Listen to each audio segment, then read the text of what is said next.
Get your hands off that bike. You hear me? You hear me? Get your hands off that bike. You hear me, sir? Your intake valve seized. You've got maybe 2 miles before the engine locks completely. I don't need a kid telling me about my own machine. Back up, the float needle's corroded through. I can see it from here. You can see nothing. You're nobody. Security, get this kid out of my face. He didn't move.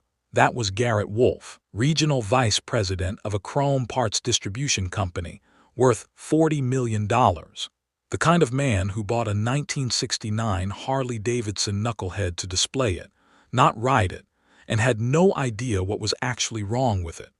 And the boy he was screaming at, Elijah Cole, 21 years old. Grease under his fingernails, no certification on the wall, no business card in his pocket. Just hands that had rebuilt 37 engines before his 18th birthday. Elijah didn't ask again.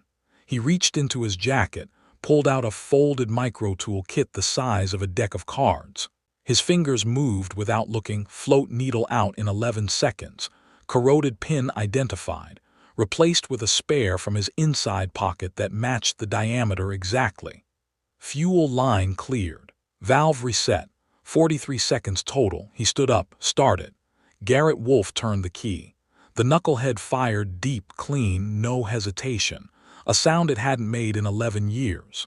Every biker in that lot went quiet. Garrett's hand came off the throttle slowly.